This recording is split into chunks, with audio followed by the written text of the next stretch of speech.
SER Podcast. En la cadena SER, Hora 25.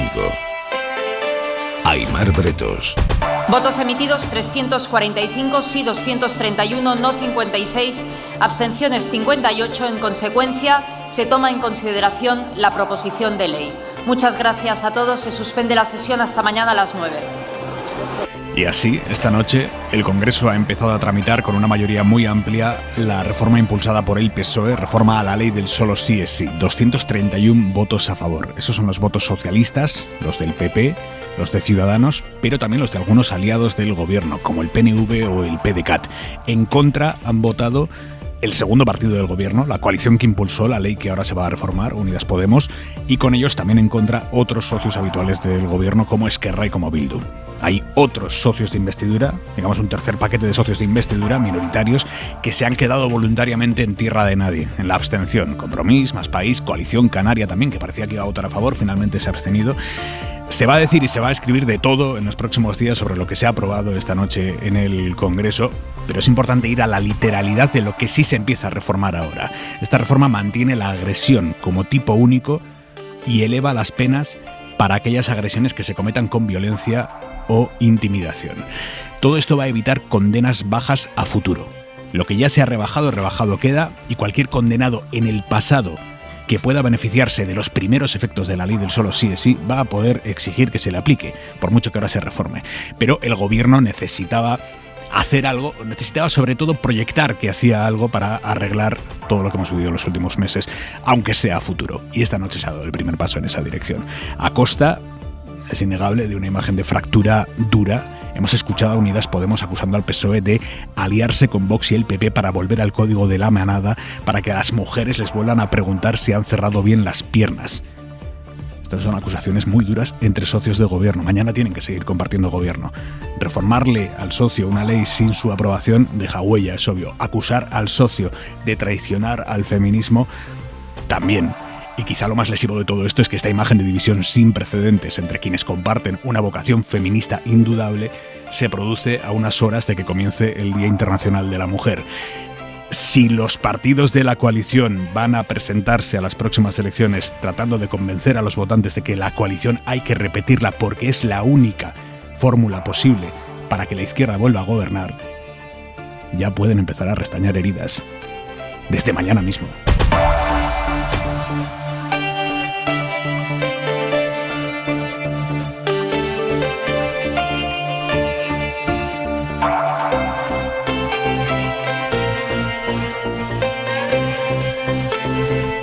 Mientras en el Congreso se debatía esta reforma a la ley del solo sí es sí, desde Cataluña nos llegaba una noticia tremenda. Los Mossos d'Esquadra investigan una supuesta violación grupal a una niña de 11 años que ha denunciado que 6 chicos menores también, muy pequeños, la metieron a punta de navaja en el baño de un centro comercial de Badalona y ahí la agredieron sexualmente. Según la investigación, de hecho, al menos uno la penetró.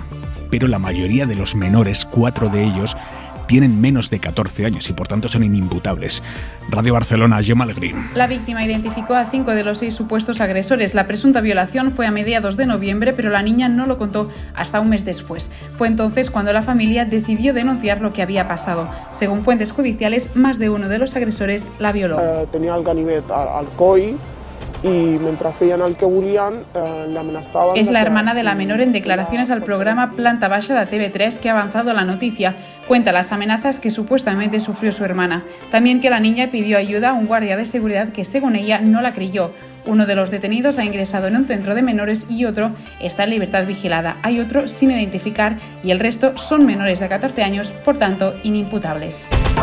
El día en 2 minutos, el resto del día en 2 minutos. Marina Fernández, buenas noches. Buenas noches. El día en que la Fiscalía ha anunciado que mueve ficha por el caso Negreira va a denunciar al Barça por presunta corrupción en los negocios, entre otros delitos, por pagar millones de euros al número 2 de los árbitros a cambio de supuestas asesorías verbales. Esto en un martes de huelga general y protestas masivas en Francia.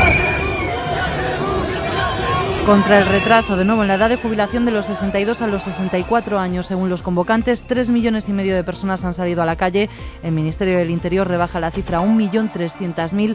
Los sindicatos reclaman una reunión con Macron y anuncian más movilizaciones el sábado y el próximo día 15.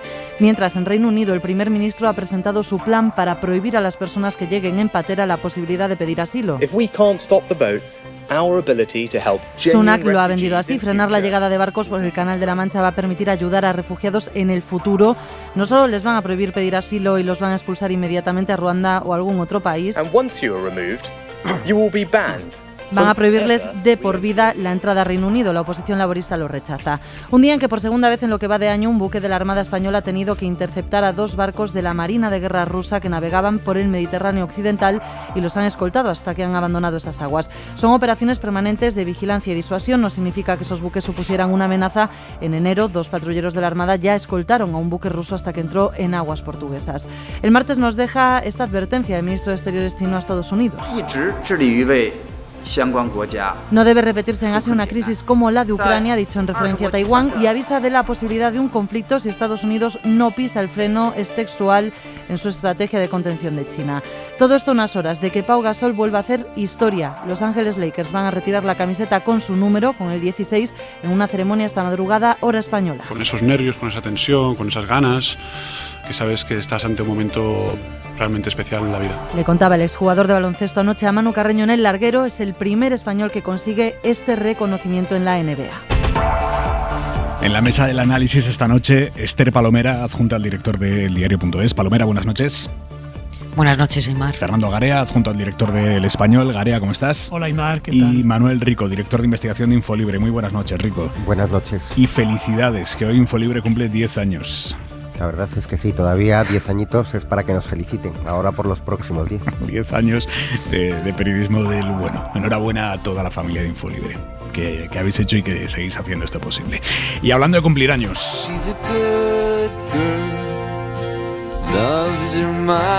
este año cumplen 65 los pitufos. 65 años de esos pequeños personajes azules que vivían en el bosque, entre setas, árboles. Todos eran chicos. Y a cada uno se le distinguía por una característica propia. El gruñón, el mentiroso, el bromista. Todos eran chicos menos una. Pitufina. A ella no se le distinguía por nada. Porque era mujer y punto. Pitufina, la mujer, la única. Y esa soledad de Pitufina en un poblado exclusivamente masculino. Javois, buenas noches. ¿Qué tal, Aimar? Buenas noches. Esa soledad ha dado lugar a una teoría. El principio de la Pitufina. Creo que es pertinente recordarlo en el cumpleaños de la serie porque estamos en la víspera del 8 de marzo y además porque las cosas que se hacen mal también nos pueden enseñar a hacerlas bien. Su origen es un ensayo de Caza Pollitt que se escribió en el New York Times en 1991. Consiste precisamente en lo que acabas de decir, la presencia de una sola mujer en medio de los personajes masculinos convierte el ser mujer en una singularidad. En el caso de los pitufos, fíjate, la vida era evidente y el resultado clamoroso nos lo comimos muchos sin pestañear. Tuvieron, como en tantas otras situaciones, que abrirnos los ojos con el tiempo. Había un vanidoso, había un bromista, había un sabio, había una chica. La característica, la singularidad, lo que la definía. ¿Tú quién eres? El patoso, y tú la chica. Y luego la chica, ¿qué chica? Una rubia, tacones, presumida, objeto de deseo de los pitufos. Cumplen 65 años, si no me equivoco. Y afortunadamente envejecen mal, que yo creo que es algo muy positivo. Significa que pueden verse incorporando la lectura crítica, es decir, lo que sabemos hoy y deberíamos haber sabido ayer. Los goles a la escuadra que nos colaron desde un mundo hecho por hombres tan consciente de sí mismo que ser mujer era una simpática anomalía a destacar. Un beso, Javois, hasta mañana. Un beso, chao, gracias.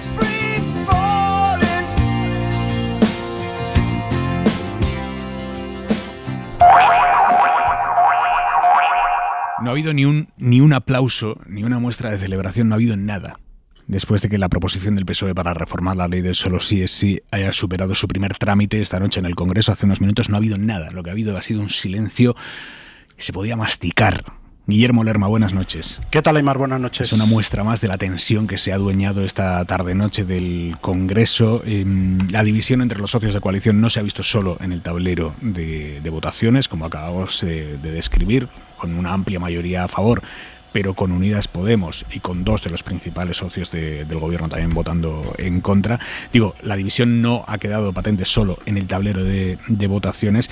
sino en el panel de votación, sino que se ha ido escenificando durante toda la tarde en discursos muy incómodos, discursos duros, con reproches mutuos entre los dos socios, no del gobierno, sino de gobierno, los dos partidos que forman parte del gobierno, Lerma.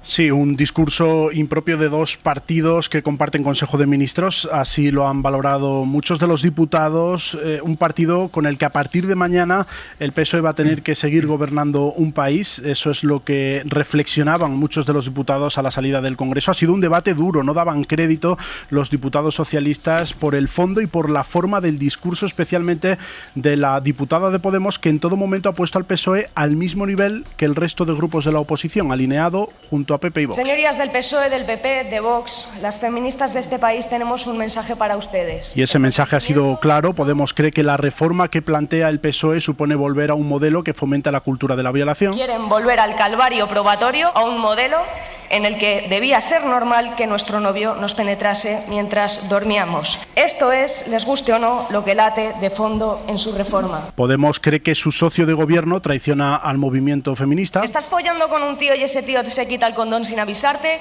es violación. Si no hay consentimiento, es agresión sexual. Este fue el grito de miles de mujeres en las calles que hoy ustedes traicionan. Y Podemos cree que el PSOE cede a las presiones y al ruido de los que intentan desprestigiar una buena ley. Lo que hay es un puñado de fascistas que pretenden volver al silencio y a la culpa, y no lo vamos a permitir, ni aquí ni en las calles. Pero a pesar de todo eso, Podemos sigue haciendo, o eso ha hecho durante su discurso, un llamamiento al acuerdo. Estamos dispuestas a negociar para reducir el margen de interpretabilidad de la ley. Estamos dispuestas a subir las penas aunque no queramos una ley punitivista. El PSOE, que antes de este discurso había pedido a Podemos que abandonara las hipérboles e hiciese una propuesta para solucionar los efectos indeseados de la ley, lo ha hecho Andrea Fernández, portavoz socialista. Nos gustaría que hablaran ustedes de sus propuestas para mejorar esta ley. Estamos cansadas de sus peroratas, señorías de Unidas Podemos. Dejen la hipérbole y háblenos de soluciones. Es lo maduro y lo serio. Un PSOE que además ha asumido en primera persona la responsabilidad de reformar la ley. Desde la seriedad y el rigor hemos decidido ser el partido que lidere este cambio precisamente porque se lo debemos a las víctimas y a todos los españoles y españolas que han confiado y que confían en la ley de libertad sexual. En la bancada del PSOE, Aimar, hay indignación. Nadie ha ocultado el cabreo al salir del hemiciclo. De hecho, el encargado de ponerle voz a ese malestar ha sido el portavoz socialista Pachi López. Una intervención que no reconoce que la parte penal ha creado problemas es una intervención que está fuera de la realidad. Una intervención que no pone encima de la mesa ninguna respuesta, ninguna solución, cuando menos es irresponsable. Es simplemente impresentable. En esa división es lo que han reprochado precisamente los socios parlamentarios, que también se han dividido. Los independentistas de izquierdas, Esquerra y Bildu, se han alineado con Podemos, los nacionalistas, PNV y PDeCAT con el PSOE. Pero eso sí, todos han reiterado el mismo reproche, la incapacidad del Ejecutivo para intentar presentar una propuesta de unidad. Es lamentable que con una hoja de servicios de 40 años no sean ustedes capaces de ver que el 7 de marzo de 2023 no podemos partir el feminismo. Dialoguen, negocien, acuerden. La ley solo cumple su labor cuando la gente la entiende. Y en esa fractura del gobierno y de los socios parlamentarios es donde durante todo el debate ha intentado también pescar el Partido Popular. Sí se puede, claro que se puede dimitir. Y señores del Partido Socialista, sí se puede cesar. Cuca Gamarra, que ha sido, Aimar, la única portavoz líder de un grupo parlamentario que ha subido a la tribuna, hecho que deja claro que el PP ve en este asunto también una oportunidad electoral. Y luego está Yolanda Díaz, la líder, digamos, dentro del gobierno de Unidas Podemos. Ella ha votado en bloque, con todo el bloque de Unidas Podemos, que no a la reforma del PSOE, pero ha verbalizado que lamenta la ruptura. Esta negociación lleva 3 meses, básicamente, desde que el día de la Constitución el presidente del gobierno dio a entender a los periodistas que iba a haber algún tipo de reforma. Desde entonces se está negociando entre los socios del gobierno y desde entonces hemos visto cómo Yolanda Díaz, sobre este asunto en concreto, al menos en público, ha optado por escenificar lo que es la definición de ponerse de perfil en un tema. Y esta noche ha buscado a los medios de comunicación para decirles que lamenta la ruptura y que no había que llegar hasta esto. Y le han preguntado su opinión sobre el discurso de la diputada de Unidas Podemos y a eso no ha contestado Lerma. No, se ha mostrado visiblemente molesta la líder de Unidas Podemos en el gobierno, Yolanda Díaz, que ha lamentado la división que ha generado este debate y que se ha mostrado en el panel de votaciones esta noche. Bueno, bien, que lo lamento y creo que nunca debimos de haber llegado hasta aquí. Esto es lo que tengo que decir. No ha querido decir Yolanda Díaz qué le parecía la intervención de la diputada de Podemos. Todo el grupo ha votado en bloque, aunque en los discursos de todo el día de hoy sí que hemos notado distintas formas de reaccionar en los partidos que forman parte del espacio. Hemos visto a la ministra de Igualdad utilizando el discurso que siempre ha utilizado Irene Montero para referirse al PSOE, decir que ha querido ya pactar con el PP y con Vox. Sin embargo, el ministro de Consumo, Alberto Garzón, se ha mostrado más optimista. Dice que hay margen en el trámite parlamentario para intentar buscar un acuerdo. Yo creo que esa respuesta debería ser una respuesta unitaria del Gobierno y de la mayoría feminista de esta Cámara, pero el Partido Socialista no ha querido el acuerdo, ha preferido darse la mano del Partido Popular. Yo creo que ahora que se admite a tramitación todavía tenemos que confiar en que se abra el diálogo, se abra las posibilidades de acuerdo, porque este es un Gobierno que tiene que seguir trabajando conjuntamente, que tiene mucho que hacer, hay tiempo. El PSOE Aimar defiende su propuesta. Hoy hemos visto cómo los ministros, una parte estaban en el Senado en la sesión de control, pero han estado muy pendientes de lo que ocurría en el Congreso, y precisamente desde los pasillos de la Cámara Alta, la ministra de Justicia, que después ha venido al hemiciclo a asistir a la votación, algo que es poco habitual los martes, lo que ha querido es dejar claro que ella, la ministra de Justicia, ha propuesto la reforma que había que hacer. Ahora ya está en el ámbito parlamentario y es en el ámbito parlamentario donde se tiene que debatir.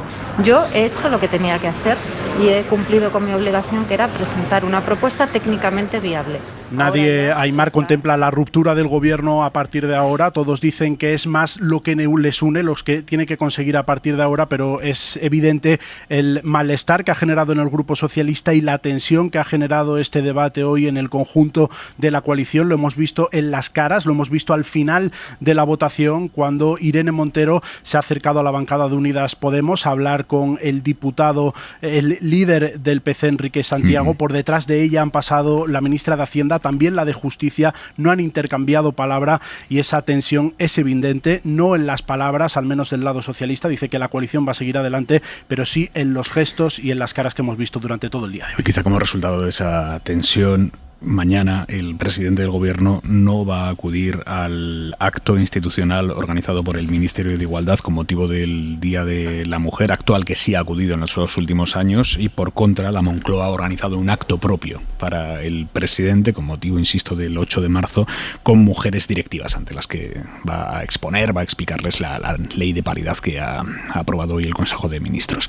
Guillermo, gracias, buenas noches. Buenas noches, Aimar. Quiero preguntaros por lo que ha sucedido hoy y por las consecuencias de lo que ha sucedido hoy. Palomera, empiezo por ti. Bueno, la verdad es que Guillermo ha hecho una crónica muy completa. Ciertamente lo que se ha vivido hoy es la escenificación de una brecha muy profunda que hay desde hace meses en el seno del gobierno de coalición. Yo empiezo por decir que esta retórica de Unidas Podemos, cuando dice nosotras las feministas y todo lo que hay enfrente es fascismo o es traición, no lo comparto. Creo que ayer hubo una ministra de la parte socialista del gobierno, creo que recordar que fue la ministra de Defensa, que contestó con claridad a este tipo de retórica que utiliza o que viene utilizando Podemos desde hace meses, ¿no?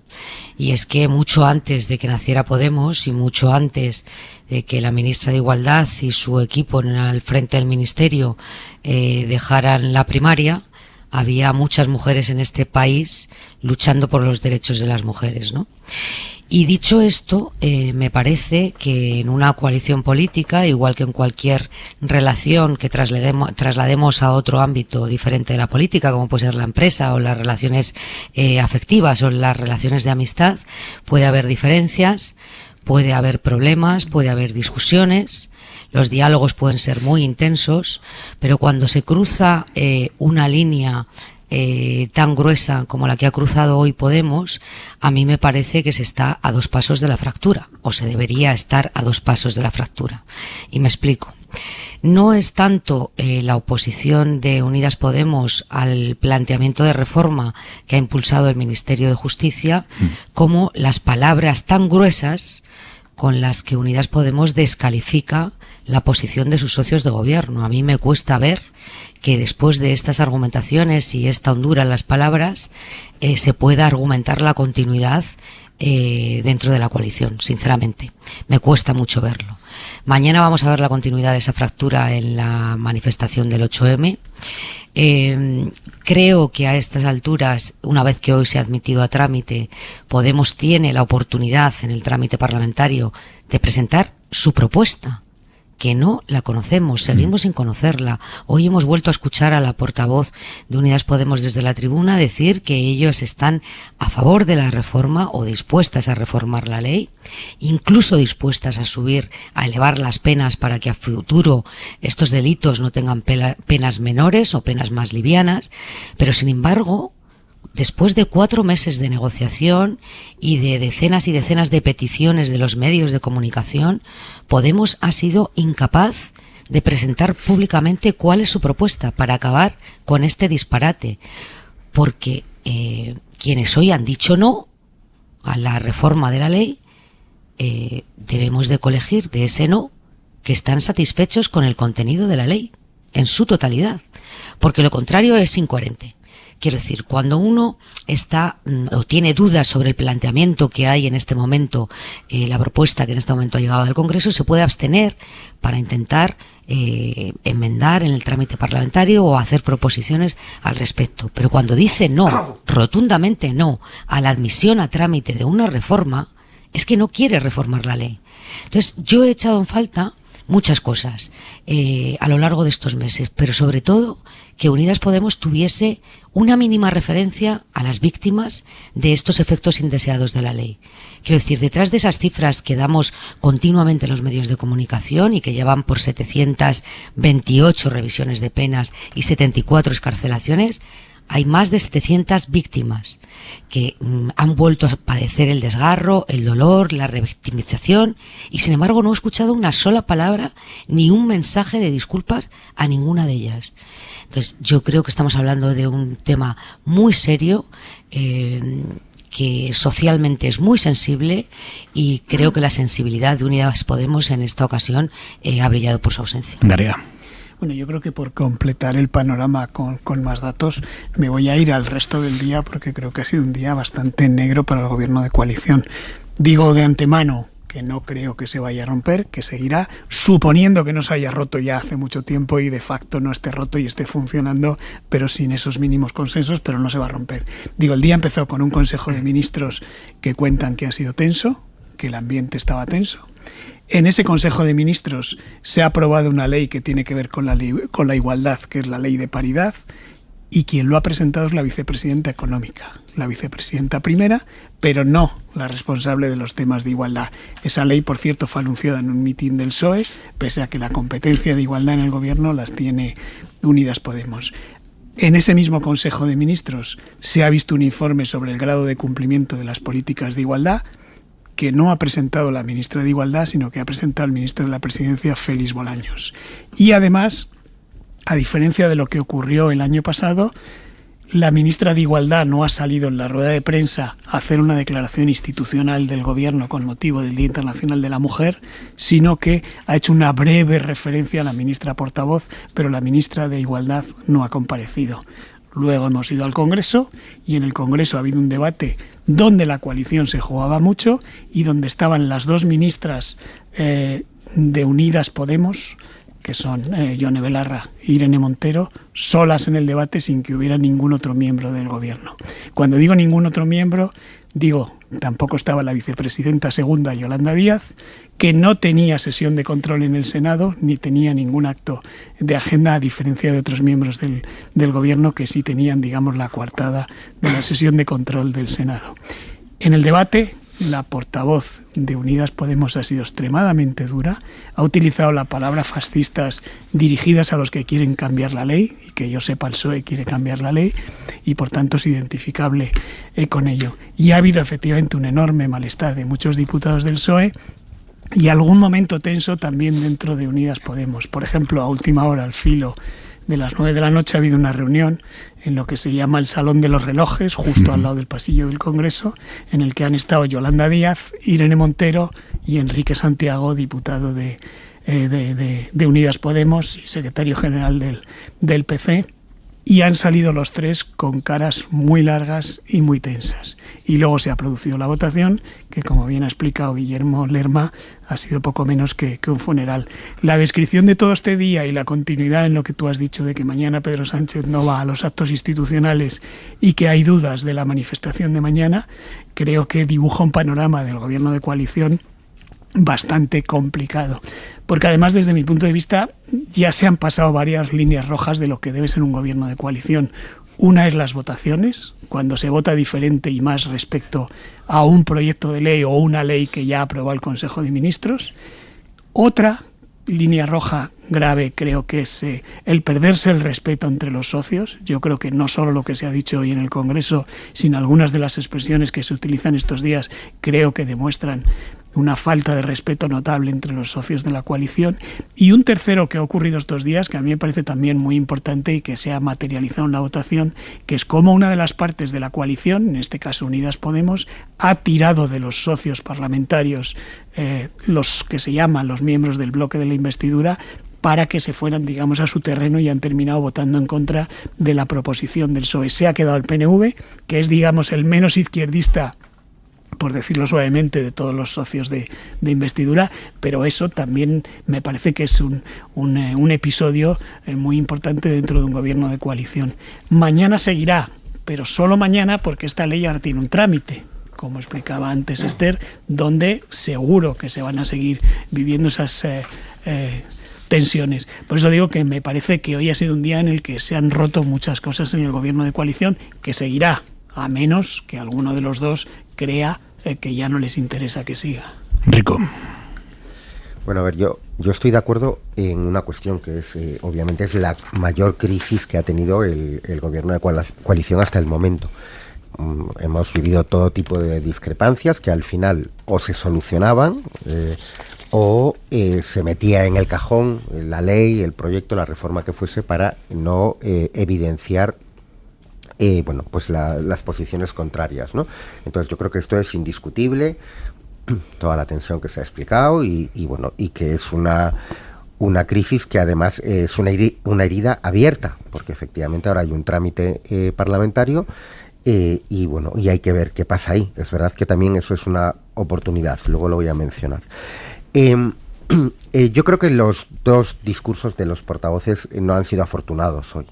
Desde luego, yo no creo para nada, creo que es injusto decir que el PSOE quiere volver al Código de la Manada, al Código Penal de la Manada, como sostiene o como ha declarado portavoces de Podemos y hoy la portavoz, entre otras cosas, porque con el Código Penal anterior a la reforma, el Supremo condenó a la Manada a unas penas mucho mayores que la indecente sentencia que había impuesto la Audiencia de Navarra, ¿no?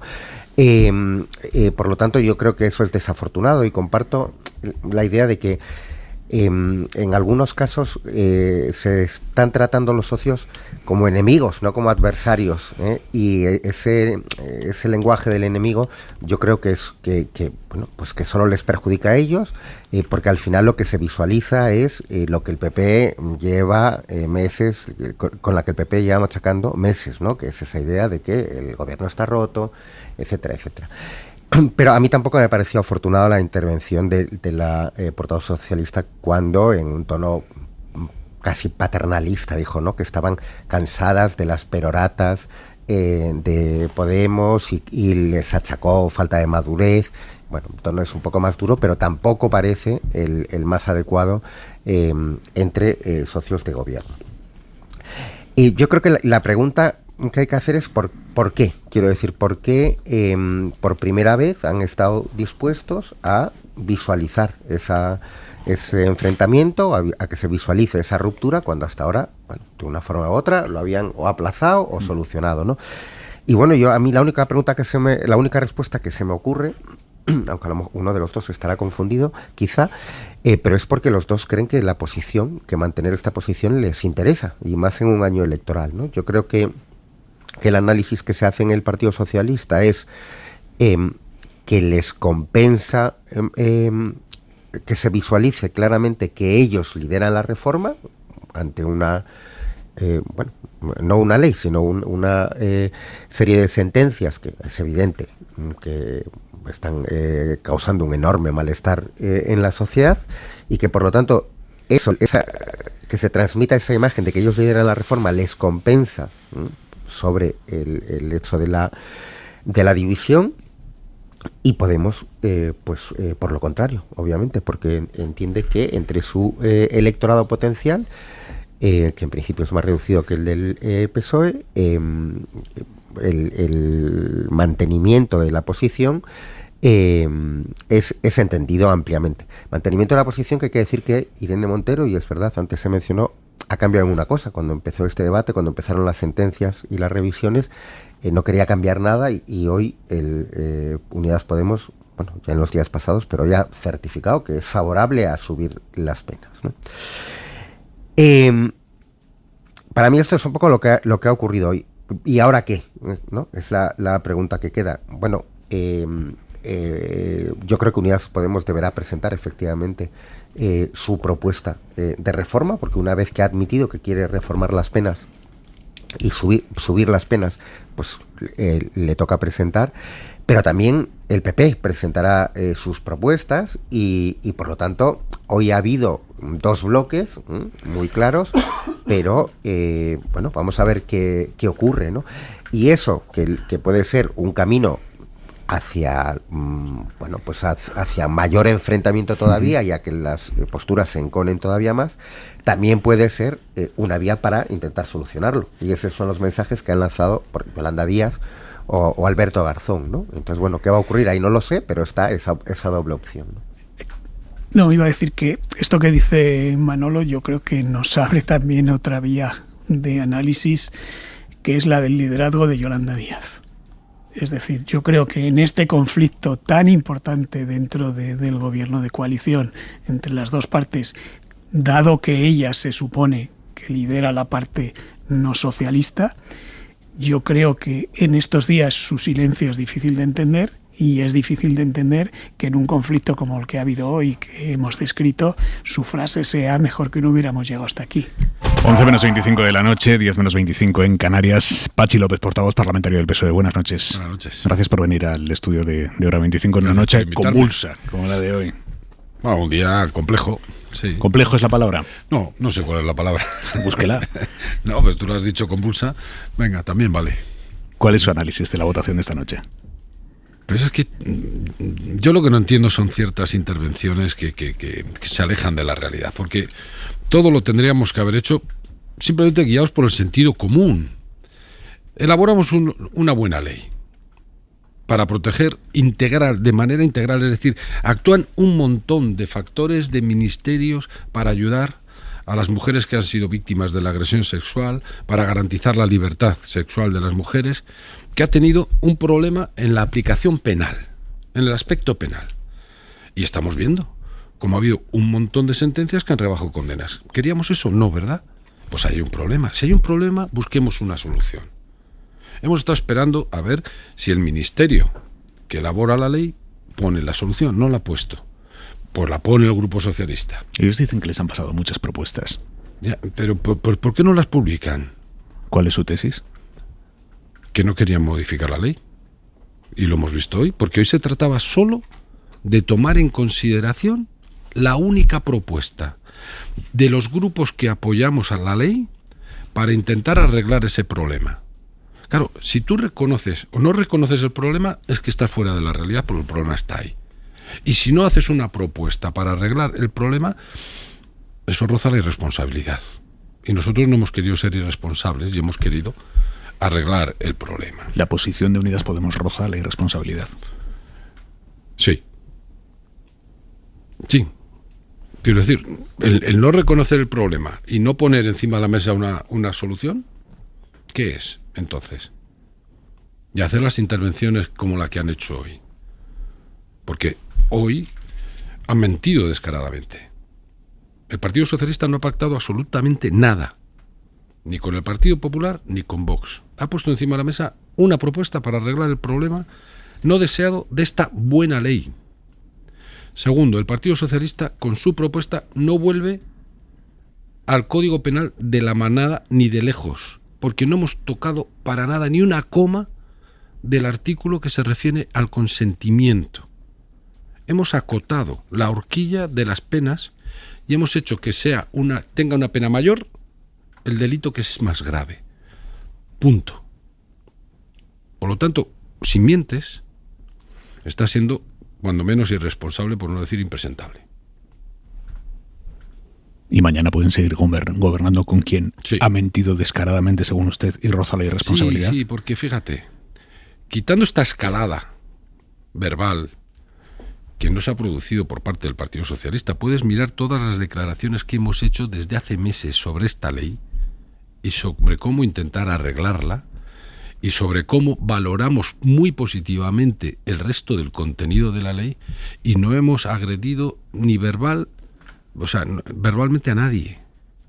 Y sin embargo la escalada se ha producido en otro lado, en otra parte, en otra formación política que creo que no ha entendido que esta ley, para que la gente quiera la ley y no rechace la ley, había que arreglarla. Y yo creo que ha sido más la escalada verbal que la discrepancia en sí.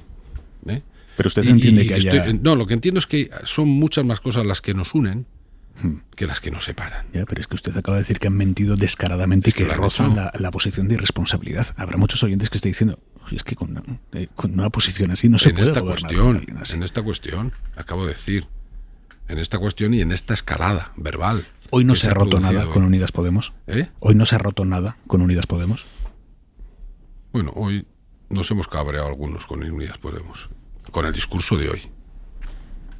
Pero vuelvo a decir... ¿Le consta si el presidente está entre esos algunos? Vuelvo a decir, para no sacar esto de quicio, incluso lo que acabo de decir. Todo lo que ha hecho este gobierno es que no tiene parangón con ningún otro gobierno. No ha habido ningún gobierno que haya puesto encima de la mesa más medidas para ayudar a la gente, más medidas para hacer un proyecto de izquierdas, para definir de verdad un proyecto de izquierdas en este país que este gobierno. Y eso nos ha unido, y eso nos ha permitido un recorrido enorme. Y ha llegado una ley en un aspecto puntual en el que hemos discrepado y hemos tenido incluso un enfrentamiento verbal. Claro, esto no es tan grave como para romper un gobierno ni nada de esto, porque sigue habiendo muchas más cosas que nos permitirán seguir caminando juntos. Pero ustedes son conscientes de que el ruido que proyectan puede llegar a eclipsar la acción de gobierno. De hecho, a veces la eclipsa, yo creo. Y creo que no es muy inteligente hacerlo. Porque, como digo, la mayor parte de las veces que se ha publicitado un cierto desacuerdo, se ha hecho mucho ruido con el desacuerdo, pero es que luego llegábamos siempre a un acuerdo. Esta es la primera vez que no hemos llegado a un acuerdo, pero siempre hemos llegado a un acuerdo. Por lo tanto, ¿por qué no esperábamos al acuerdo en vez de publicitar el desacuerdo? Y vuelvo a repetir, y aún así este gobierno ha hecho cosas como ningún otro en materia de gobiernos de izquierdas, de defensa y de protección de la ciudadanía, de la gente, de transformación del país, de avance en derechos y en libertades. Portavoz, ¿por qué no ha ido el presidente a votar, siendo diputado? Porque tiene otra agenda. Tenía una agenda complicada hoy. La votación de hoy no era menor. Pero ha salido como pensábamos y con muchos votos, además. Porque se dice, no, es que los socios de la investidura... No, ha habido socios de la investidura que han votado a favor de nuestra propuesta. ¿Qué ha pasado con Coalición Canaria, que parecía que iba a votar a favor y al final se ha abstenido? Pues pregúntaselo a Coalición Canaria, no lo sé. ¿Alguna teoría tendrá usted? No, la verdad es que no. ¿Estaban amarrados o no? Bueno, se ve que no. Eso. No, pero ha sido 230 votos, yo qué sé. Quiero decir, ha habido una mayoría aplastante, ¿no? ¿Cuándo supieron que Bildu y que Esquerra iban a votar en contra? Ya, pero es que lo de Bildu y Esquerra es sorprendente también, ¿no? Porque han ido diciendo todo el tiempo, desde que se conoció el problema que perjudicaba a las víctimas, porque esto es lo único que hacía cuando se vea que se rebaja la pena a un agresor, es añadir sufrimiento a las víctimas. Se han pasado el tiempo diciendo que había que reformar la ley, que había que arreglar esto. Y de repente, de alguna manera, subarrendaron su posición política Es decir, no entiendo yo un partido político que dice, no, yo votaré dependiendo de lo que haga aquel. Oye, ¿y tu posición cuál es? ¿Tú qué defiendes? ¿Que se cambie la ley o que no se cambie la ley? ¿Que arreglemos el problema o que no? Y eso es lo que más me ha sorprendido de Esquerra y de Bildu, ¿no? ¿Tiene alguna lectura política el hecho de que no haya habido ningún otro miembro del gobierno junto a Yone Belarra e Irene Montero esta tarde en la bancada azul del gobierno? Pues no lo sé, pero tampoco había de su propia formación política. ¿Le sorprende la posición que ha adoptado durante estos meses Yolanda Díaz respecto a este asunto? Me parece que tendría que haber tenido una posición más proactiva, no basta solo con decir, no, que lleguen a un acuerdo, ya, pues, pero haz algo. Pon una posición, una propuesta encima de la mesa para ver cómo podemos acordar y acercar posiciones, porque vuelvo a repetir, la única propuesta que ha habido encima de la mesa para arreglar un problema evidente ha sido la del Grupo Socialista, la del Partido Socialista. La única. O sea, no ha habido propuestas por parte de Unidas Podemos. Pero sí, llevamos ya más de... Yo llevo todos los martes, desde hace más de un mes, diciendo que si dicen que han presentado no sé cuántas propuestas, que las hagan públicas. Dice, no, es que yo quiero hacer público el acuerdo. Y yo... Pero para que llegara a un acuerdo tiene que haber una propuesta primero. Y sobre las propuestas hablamos, no en el vacío. ¿Ustedes intentaron convencer a Yolanda Díaz de que votara a favor hoy? No, nosotros hemos intentado convencer a todo el mundo de que votara a favor. Vuelvo a repetir, si esto es simplemente responder a una pregunta. ¿Había un problema o no hay un problema con una buena ley que ha tenido un efecto no deseado? Claro, si uno me dice que no hay problemas, entonces niega la realidad. Pero si dices que hay problemas, vamos a solucionarlo. Y todo el mundo que vea el problema tiene que votar a favor de la solución. Por concretar, cuando me dice que han intentado convencer a todo el mundo, es que han tenido negociaciones con Yolanda Díaz al margen de las conversaciones con Podemos para que ella votara a favor. He dicho que, que intentaron convencer a todo el mundo. Por claro, eso le pregunto, claro. Por concretar. Y le pregunto, esto ya no tanto como portavoz parlamentario del PSOE, sino como Patxi López. Si a usted, siendo ministro, póngase, su socio de coalición le reforma una ley que ha impulsado usted contra su criterio, ¿usted seguiría siendo ministro? Pero vamos a ver, es que no es contra el criterio, es a favor de las víctimas. Eso es contra el criterio de Irene Montero, eso es evidente, y a favor de las víctimas será también, pero contra el criterio de Irene Montero. Hoy mismo, fíjate, incluso en esta intervención, que yo he calificado no aceptable en algunos términos, ha dicho que están dispuestos a acordar, para arreglar, para rebajar esa horquilla. Y entonces, ¿qué pasa? ¿Estaban de acuerdo o no estaban de acuerdo? Es que ha sido todo muy contradictorio. No lo hemos hecho en contra, lo hemos hecho a favor de buscar una solución. Claro, es que si estás en contra de la solución, pues lo siento, pues estarás en contra de la realidad y de lo que hay que hacer. Pero es que me parece tan de sentido común el intentar arreglar, repito, una buena ley que tiene un montón de cuestiones que obligan a educación, a la seguridad social, se cambia el estatuto de los trabajadores para ayudar a las víctimas de las agresiones sexuales, se pone en marcha los centros 24 horas abiertos en todas las provincias, tiene un montón de cosas muy positivas y está siendo rechazada por la mayoría social porque en materia penal está haciendo que se rebajen condenas de los agresores. ¿Queremos eso? No, ¿verdad? Pues entonces, si uno quiere la ley, tiene que querer que la gente quiera la ley. Y tiene sí o sí que cambiarla para evitar este problema. Pero es tan de sentido común que es inentendible. Ciertas posiciones numantinas dicen, no, yo no cambio nada. Yo no quiero ir contra el ministerio que ha elaborado la ley. Yo quiero ir a favor de las mujeres. Y además, si uno se dice feminista o una se dice feminista, debiera poner en el centro y como prioridad a las víctimas. A las víctimas, que cuando ven que se rebaja la condena a un agresor sexual, sufren doblemente, sufren otra vez. Es que no entiendo lo de hoy el empecinamiento. Lo de hoy es el inicio del trámite parlamentario. Claro, además es que es eso. ¿Usted confía en que se llegue a un acuerdo con Unidas Podemos para una reforma consensuada o eso ya es... Me gustaría confiar. Eso es que no confía. No, sí, quiero confiar. No, es que quiero decir, no, es que me ha parecido también muy extraño esto. Quiero decir, hoy solo se tomaba en consideración. Y cuando tomas en consideración, todo el mundo sabe que aunque vaya por urgencia, hay un periodo en el que se puede enmendar, en el que se puede dialogar, en el que se puede negociar y pactar. Pero si hay voluntad. ¿Cuándo calculan que va a estar aprobada definitivamente la reforma? Pues no lo sé, pero no nos gustaría que se fuera más allá de un mes o un mes y medio. Y la ley de paridad. Son los trámites parlamentarios que hay que cumplir, ¿no? La ley de paridad que ha salido hoy, el anteproyecto del Consejo de Ministros, ahora inicia un tedioso trámite consultivo y parlamentario. ¿Va a dar tiempo a que esté? En esta legislatura, sí, yo estoy convencido que nos puede dar tiempo. ¿Para cuándo calculan que puede estar? No lo sé, porque como tú bien dices y bien sabes, tiene unos trámites, una serie de trámites, informes, calificación de la mesa, periodo de enmiendas, debates en pleno de enmiendas, posibles enmiendas a la totalidad, comisión por si hay enmiendas parciales, se aprueba en el Congreso, tiene que ir al Senado, vuelta. Claro, los trámites legislativos tienen su proceso. Se lo pregunto porque hay órganos consultivos que están siendo laxos con los tiempos a la hora de informar. Sí, pero también tienen un plazo y si no el gobierno puede tirar para adelante a la espera de que ya llegarán esos informes y podemos iniciar el trámite, si no.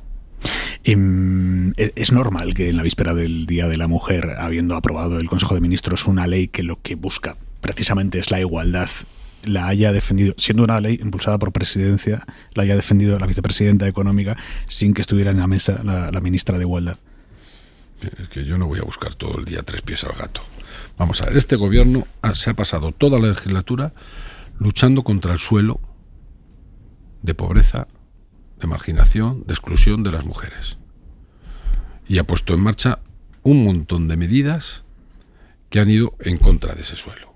Desde la subida del salario mínimo, porque afecta fundamentalmente a las mujeres, que son las que menos cobran en este país, desgraciadamente. Ha puesto 3.500 millones para la atención a la dependencia, cuando las cuidadoras son en su inmensa mayoría mujeres. Ha subido las pensiones el 8,5% y la mayoría de los beneficiarios de esa subida son mujeres. Ha puesto encima de la mesa el permiso parental y marental igual y obligatorio para los dos. Ha puesto un montón de medidas para luchar contra ese suelo de pobreza y de marginación. Y ahora ha hecho una propuesta para romper el techo de cristal. Para que allá donde estén los órganos de decisión haya una representación paritaria. Es decir, para que la mitad de la sociedad esté allí donde le corresponde, decidiendo. Porque yo lo decía esta mañana, es que algunos dicen, no, es mejor lo del salario mínimo y tal. Sí, pero las mujeres no se conforman con no ser pobres, quieren decidir, y por eso también hay que hacer lo otro. Hay que hacer las dos cosas, y este gobierno está haciendo las dos cosas. Señor López, ¿sabe que mañana el feminismo vuelve a salir a la calle? Tampoco es justa la expresión de que sale dividido, porque es verdad que va a haber una manifestación que se prevé multitudinaria, que es la convocada por no me va a salir ahora la expresión, la plataforma, no, comisión. La comisión, eso es, la comisión del 8 de marzo, y después otra que, en atención a lo que pasó el año pasado, se prevé más minoritaria o no tan mayoritaria, en la que las participantes son en su mayoría personas críticas con las leyes feministas que ha aprobado este gobierno. El PSOE como partido va a estar en la convocada por la comisión. Pero primero la reflexión esa que tú hacías, no es que esté dividido, es que el feminismo es plural y es diverso, como lo es la sociedad en todo, Pero el 8M cabe todo el feminismo y caben todas las feministas y todos los que queremos y luchamos contra la desigualdad y luchamos por la igualdad entre hombres y mujeres. Caben todas las expresiones porque tenemos una reivindicación, un objetivo común, que es esa igualdad, ¿verdad? Y mañana los socialistas estaremos, como hemos estado siempre, y en la manifestación que hemos estado siempre, ¿no? Y orgullosos de lo que representamos y orgullosos del papel que hemos tenido en el avance de las políticas de igualdad en este país, ¿no? Entendería que hubiese socialistas en la otra manifestación, que por lo menos en atención a lo que pasó el año pasado, se escucharon gritos de Irene Montero dimisión y demás. Yo entendería que hubiera socialistas que entiendan el feminismo, como digo, de manera plural y diversa. No me gustaría que hubiera socialistas gritando en contra de nadie. Decíamos a las 10 de la noche, claro, tanto el PSOE como Unidas Podemos o Sumar o lo que termine siendo ese espacio, dentro de unos meses van a tener que pedir el voto a los españoles, siendo francos con ellos y diciéndoles que la única manera de que vuelva a gobernar la izquierda factible después de las próximas generales, muy probablemente la única manera va a ser otro gobierno de coalición. Y que la única manera de llegar honestamente a decirles eso a los españoles es intentar restañar heridas desde mañana. ¿Qué van a hacer para restañar esas heridas, las que hemos visto esta noche? Pues creo que todos debiéramos hacer un ejercicio de responsabilidad y abandonar esa escalada verbal de la que te hablaba antes, ¿no? Y tener en cuenta que el valor está en el gobierno, no está en nuestro ombligo, no está en el ombligo de cada uno de nosotros o de nosotras. Y está en lo que significa este gobierno, está en lo que ha hecho este gobierno, está en todas esas medidas que han ayudado y han protegido a la gente en medio de dos crisis enormes para las que no había ni manual de instrucciones. Está en la transformación que se está produciendo en este país y está también en los derechos y libertades que hemos ido conquistando también en esta legislatura. Porque fíjate, una legislatura complejísima y hemos sido capaces de aprobar 199 iniciativas legislativas, que se dice pronto. Y de ellas 106 leyes. Y ahí está la ley de memoria histórica, está la ley de eutanasia, está la ley de empleo, está la ley de cooperación, está la ley de solo sí es sí. Es decir, hemos hecho muchísimas cosas. Y por eso digo que el valor está en el gobierno.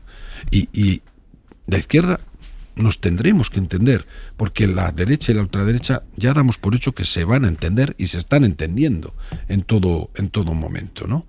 Y creo que además debiéramos ser conscientes, y Unidas Podemos debiera ser consciente también, que si no gobernamos los socialistas, no va a gobernar Unidas Podemos, va a gobernar el PP y Vox.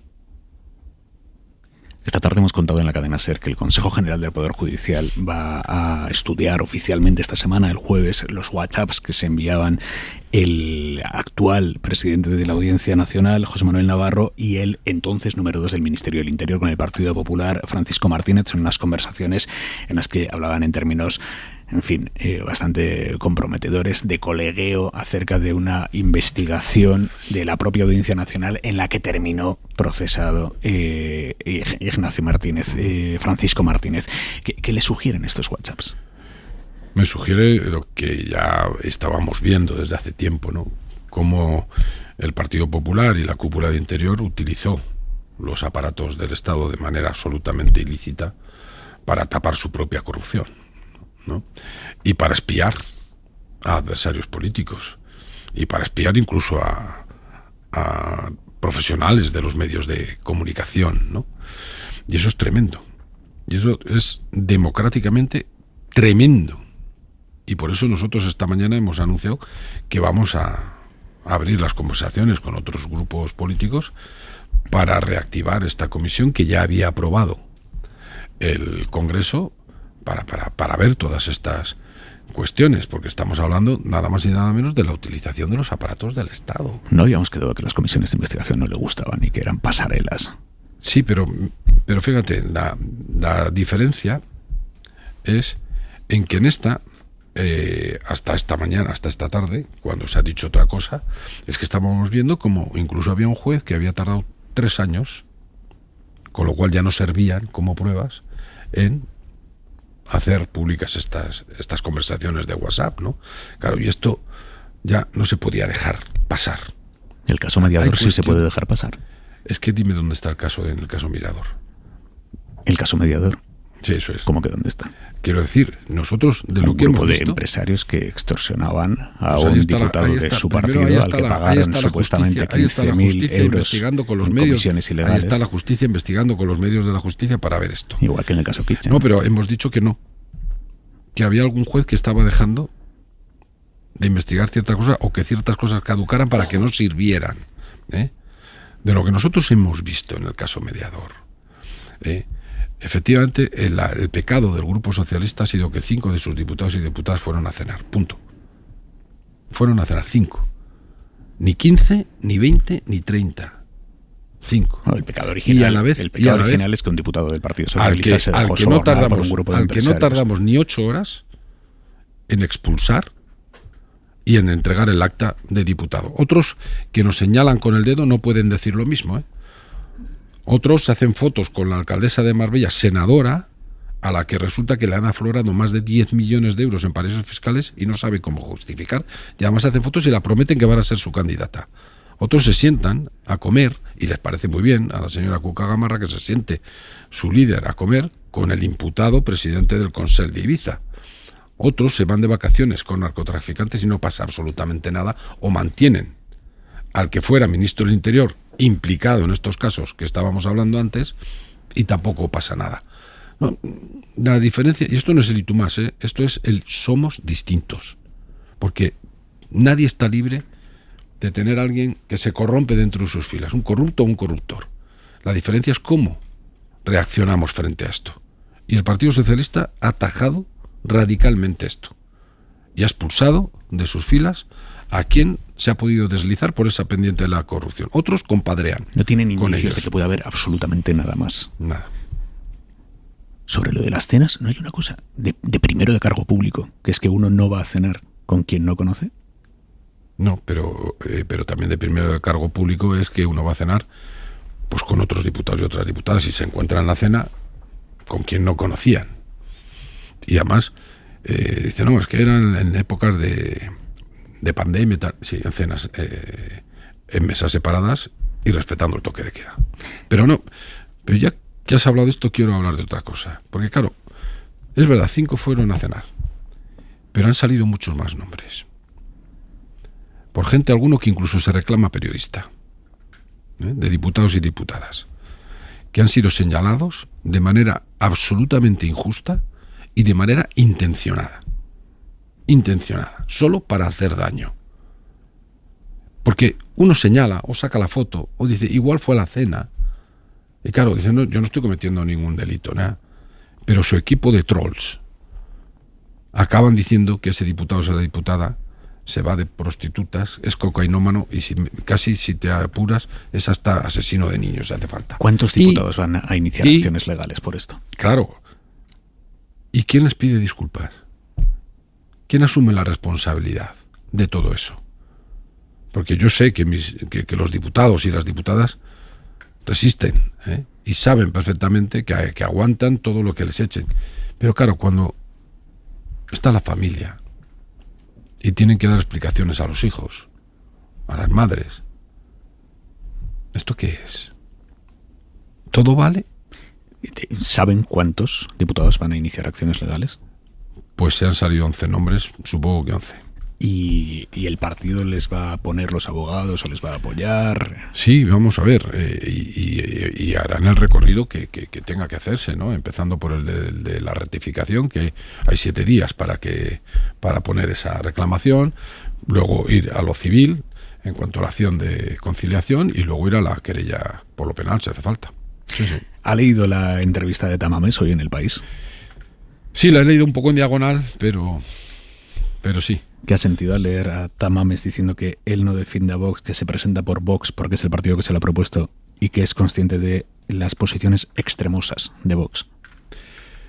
Que puede decir lo que quiera, pero en el fondo es el trampantojo de Vox. Quien está detrás es Vox y la derecha de este país, que desde el minuto 1 no consideraron legítimo al presidente del gobierno, a Pedro Sánchez, ni al gobierno, ni consideran legítimos las decisiones que por mayoría se aprueban en el Congreso de los Diputados. Y por lo tanto, aunque alguno quiera calificar esta moción de censura como una especie de esperpento, nosotros le vamos a dar la seriedad y la importancia que merece una moción de censura, porque es un instrumento muy serio en democracia. ¿Será en marzo? Pues esperamos que sí, pero bueno, dependerá, a veces depende de la agenda del presidente para poder tener, porque estos serán como mínimo 2 días en los que hay que... No, como mínimo y como máximo, ¿no? Digo yo. Depende de lo que hable alguno. Por el bien de todos. Pachi López, portavoz parlamentario del PSOE. Gracias, buenas noches. Muchas gracias. Hora 25. Aimar Bretos. 3 periodistas esta noche en la mesa del análisis de Hora 25, Manuel Rico, Esther Palomera y Fernando Garea. Y oye, sí, quizá 3 titulares también acerca de la entrevista que acabamos de mantener con Pachi López. ¿Cuál es el tuyo, Garea? Pues yo me ratifico en que algunas cosas se han roto hoy y yo creo que de las palabras de Pachi López queda claro que es así. y teniendo en cuenta además que él dirige el grupo parlamentario donde ahora se tiene que negociar los detalles de la ley, creo que es todo mucho más complicado, pero efectivamente creo que el día de hoy se han pasado algunas líneas rojas en esa relación. ¿Rico? Bueno, está claro que el final de la noche no era el momento de empezar a cerrar heridas, ¿no? Y de resteñar, como tú decías, porque, bueno, hacer un llamamiento a la desescalada y al mismo tiempo acusar de que han mentido descaradamente, pues hombre, es complicado de unir ambas cuestiones, ¿no? Yo creo que ha resumido pues, el cabreo que hay en el PSOE, es el portavoz, probablemente es lo que le tocaba, pero vamos, tampoco ha aportado, yo creo que grandes historias. En grandes novedades, mejor dicho. Es como el epílogo de lo que ocurrió en el Congreso hoy. Palomera. Bueno, yo creo que ha explicitado de una manera muy franca el malestar que había esta tarde-noche en el Grupo Parlamentario Socialista, especialmente entre las diputadas, también entre los diputados, pero especialmente entre las diputadas, ¿no? Y yo insisto en lo mismo, si esta tarde la portavoz de Unidas Podemos ha igualado a su socio de gobierno con el fascismo, no alcanzo a ver cómo mañana va a explicar Unidas Podemos que sigue en un gobierno acompañado de fascistas. Él mismo ha dicho que le habría gustado una definición mayor por parte de Yolanda Díaz, en línea con lo que has sugerido tú antes, Garea, esa línea de análisis que planteabas. Sí, hay bueno, más. Es que hay un análisis ahí. Claro, hay más miembros de largo recorrido. Claro, del gobierno y del PSOE que echan de menos esto. Es decir, también de facto, desde hace tiempo, este gobierno no es un gobierno de dos socios, sino que es un gobierno tripartito. Es el Partido Socialista, Unidas Podemos y Yolanda Díaz, con algunos ministros que pueden colgar o de Unidas Podemos o más bien de Yolanda Díaz. Pero yo creo que esa es una realidad. Esta vez han votado todos juntos. Hubiera dado lo mismo a efectos numéricos el voto de Yolanda Díaz, pero me parece que quien lidera ese espacio y pretende liderarlo aún más todavía debería haber tenido una presencia mucho más activa en este asunto, que aparentemente no lo ha tenido. Lo que sabemos de ella son estas cosas de me dejo la piel por la coalición, hay que cuidar la coalición, y hoy lo de no teníamos que haber llegado hasta aquí, pero hasta ahora no había dicho, no creo que no hay ningún corte de voz en el que diga yo quiero que se cambie la ley o no quiero que se cambie la ley. Es decir, yo creo que sí, es peor, María, es que sí que lo hay. Es que sí que lo hay. No recuerdo. Es que hay, hay declaraciones de Yolanda Díaz diciendo que efectivamente la ley tenía incorrecciones y que había que corregirlas. Pues fíjate. Y esto es lo realmente grave y contradictorio. Claro, pues quiero decir, porque cuando uno está convencido de que hay errores y que hay que corregirlos, el voto en contra no justifica esa posición. Yo creo que Yolanda Díaz ha construido su relato político sobre todo a base de indefiniciones, equidistancias y llamadas al diálogo, a la paz y el amor, y en los momentos nucleares para la coalición de gobierno sigue sin definirse. Cuando en la crónica antes escuchaba a Guillermo Lerma decir que Yolanda Díaz había dicho que estaba muy dolida o que transmitía el dolor por lo que había pasado esta tarde, a mí me hubiera gustado preguntarla que con quién estaba dolida. Si con quienes si hubiéramos podido preguntarla para reformar la ley, claro, si hubiera con quien ha presentado una propuesta para reformar la ley o con quienes han votado no, incluso con ella misma por haber votado no. A mí me parece que es una contradicción en sí misma y que habrá algún momento de su carrera, en algún momento de su carrera política, si quiere construir ese liderazgo que busca desde hace meses, tendrá que pronunciarse de forma rotunda y clara. Yo creo que está ahora mismo en una posición absolutamente táctica y que responde a ese acercamiento con Podemos para la confección de su candidatura. No hay que interpretarlo en otra clave porque creo que solamente es esa, ahora llena de contradicciones, eso sí. Rico. A ver, en este momento realmente todos defienden que hay que reformar la ley. La portavoz de Unidas Podemos lo ha vuelto a decir hoy en su intervención, y en los últimos días desde el Ministerio de Irene Montero también se había explicitado así, no al principio, que decía que no había que cambiar una coma. Por lo tanto, la discrepancia es en cómo se reforma y en qué dónde se termina. Ahí es evidente que la propuesta que plantea el PSOE supone que la violencia y la intimidación sea no se plantea como agravante, sino como tipo o como subtipo delictivo. Eso es verdad que es, pues con otro nombre, pero acercarse en la práctica a lo que había antes. ¿En qué están de acuerdo? En subir las penas. Lo que efectivamente Unidas Podemos, en lo que yo creo que tiene razón es el PSOE, es en decir, bueno, si tienen otra propuesta, háganla explícita. Hasta donde yo sé, la propuesta era subir las penas a capón, por decirlo así, lo cual, bueno, pues desde el punto de vista de técnica jurídica, pues a lo mejor eso para el PSOE es aceptable. Pero digamos que la discrepancia en este momento no está en si hay que subir las penas o no. En teoría todo el mundo está en eso. Otra cuestión es cómo y a qué texto se llega.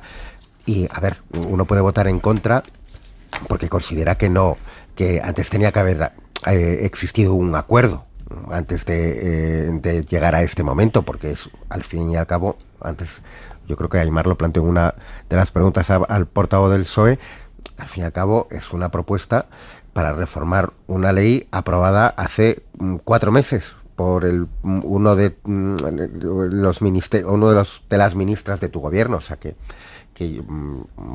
para mí no ha habido más un cambio de posición que una contradicción por votar hoy que no. Hay que decir que esa situación en la que se votan cosas diferentes a las que se han acordado en Consejo de Ministros no es la única. La ley del sí es sí.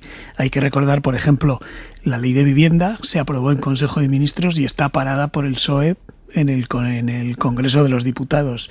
La ley trans se aprobó en el Consejo de Ministros y el Partido Socialista presentó unas enmiendas diciendo que faltaban garantías. Perdió esa votación y, claro, se supone que según la tesis del PSOE salió sin esas garantías que quería poner. Y hay alguna ley más que ha salido del Consejo de Ministros y que luego se ha querido cambiar en el Congreso después de aprobarla ahí. Palomera, ¿estás por ahí? Ábrete el micrófono, por favor. Sí, digo que ninguna de esos antecedentes que menciona Garea, el debate llegó a los extremos que han llegado desde luego, claro. En esta ocasión y se han cruzado las líneas que se han cruzado. No, yo quería responder a Manolo porque yo creo que efectivamente uno vota no cuando del Congreso se ha agotado el trámite parlamentario y se vota o el dictamen de la ley o el conjunto de la ley y estás en desacuerdo con el resultado de esa reforma. Pero cuando lo que se está votando es la admisión a trámite, quiero decir que hay un largo recorrido, corto en este caso, porque va por trámite de urgencia y como ha explicado el portavoz socialista, se reducen los plazos a la mitad, pero bueno, hay un mes en el que se pueden presentar aportaciones, enmiendas, negociar, transacciones. Entonces, cuando estás votando que no a la admisión a trámite de una reforma, es que estás radicalmente en contra de esa reforma. Yo no puedo entender el voto en contra en otros términos más que en estos. Me quedan unos minutos y quiero preguntaros por cómo hoy hemos escuchado a Ferrovial diciendo que el traslado de su sede social no tiene nada que ver con que en España falte seguridad jurídica. Sabéis cómo cuando anunciaron su marcha a Países Bajos, entre otras razones, decían que en Países Bajos cuenta con un marco jurídico estable. Es una frase que se ha usado, lo ha hecho aquí en España la oposición, para atacar al gobierno por desfigurar un marco jurídico estable que puede haber aquí en España. Hoy el director de comunicación de la empresa, Juan Francisco Polo, ha reconocido en Televisión Española que la seguridad jurídica en España no está en duda, dice. Quizá nosotros en el anuncio, y ahí entono un poco el mea culpa, no explicamos con toda claridad las razones. El marco jurídico español, la estabilidad jurídica que otorga el ordenamiento jurídico español está a la altura de las mejores del mundo y, por supuesto, a todas las alturas europeas. Ahí es nada. Ferrovial empieza a recoger cable, Palomera.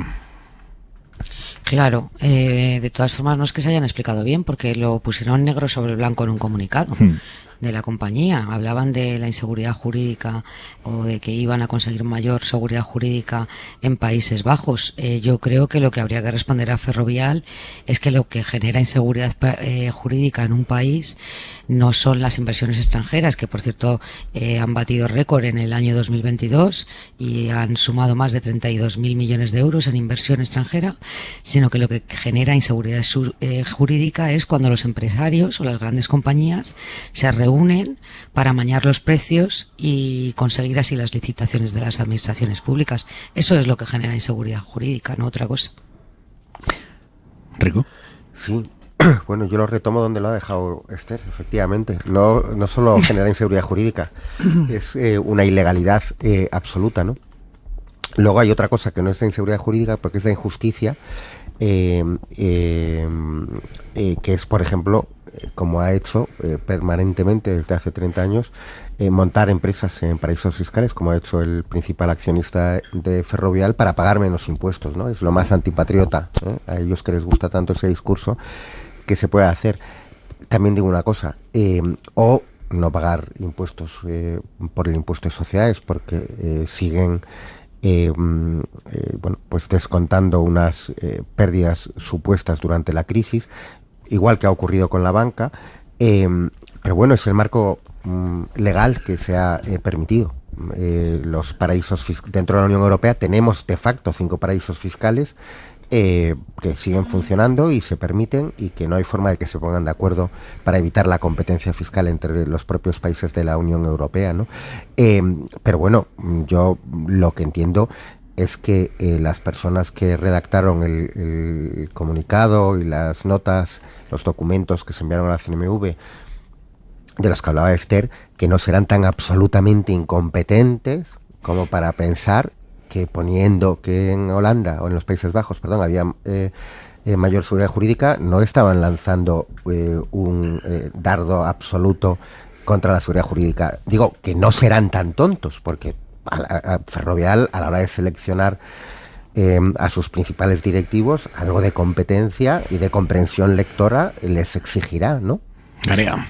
Sí, siendo verdad esta última versión de que fue un error, desde luego resulta difícil de entender que una empresa como Ferrovial, que estoy seguro que además este procedimiento lo está haciendo con despachos de abogados muy prestigiosos y que cobran unas minutas muy altas, probablemente porque lo merecen, creo que el meter eso que afecta a la economía española, afecta a la estabilidad de los mercados, afecta en definitiva a todos nosotros, me parece de una irresponsabilidad que es muy difícil de pensar que fuera un error que se les colara. Es decir, yo creo que a estas alturas ya está muy claro que lo que buscan es un beneficio empresarial y fiscal en Países Bajos. Allí tienen más posibilidad de renegociar la deuda que aquí.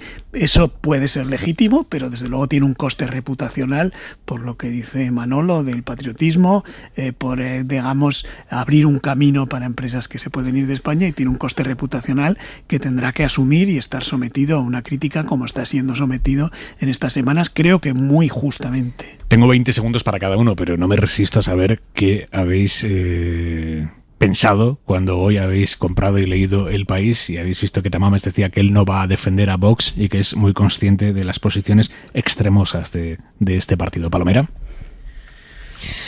Bueno, pues un poco lo que veníamos diciendo las últimas semanas cuando supimos que iba a ser el candidato de Vox, que añade, si cabe, más circo al circo en el que se ha convertido esta moción de censura. Luego hemos sabido que desde Vox han dado un toque de atención al señor Tamames para que no siga en esa línea declarativa. Pero esa moción de censura nos puede deparar grandes sorpresas durante 2 días. Rico, no solamente me ha llamado la atención esa parte, ¿sí? Aymar, también cuando se refería al porcentaje de votantes de Vox o simpatizantes de Vox que estaban profundamente preocupados por el cambio climático y lindezas como esta. Yo creo que va a ser un esperpento, la verdad. Rico.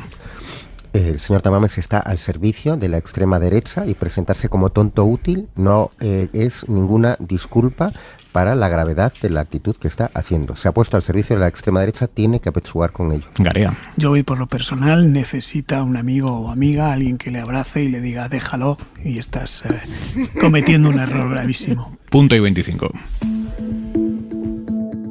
Joaquín Estefanía. Lograr la abstención. Quizá alguno de ustedes todavía lo recuerde. En el año 2008, en pleno zapaterismo, el responsable de comunicación del Partido Popular, Gabriel Lorriaga, una de las personas más inteligentes de la derecha española, dio una entrevista al Financial Times en la que desveló la estrategia electoral del PP. Nuestra estrategia, dijo, está centrada en que los votantes socialistas, hartos, se queden en casa y se abstengan de tanto ruido.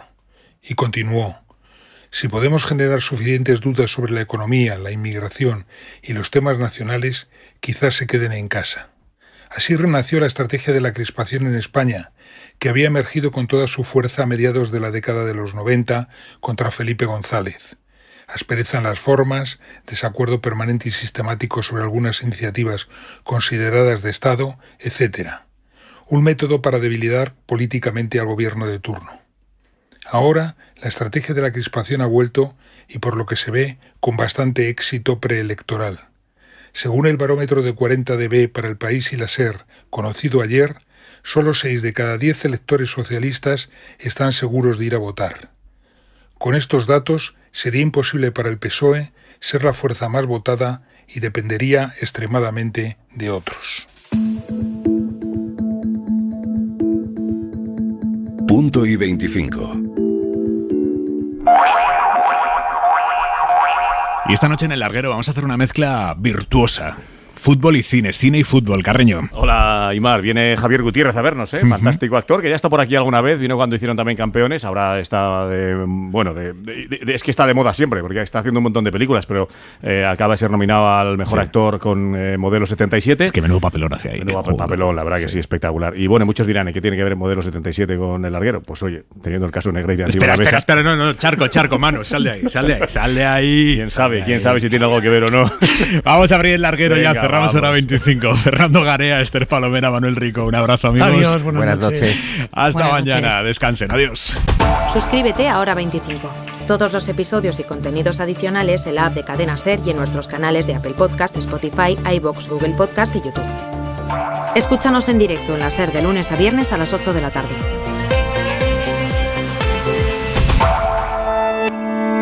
Cadena SER. La radio.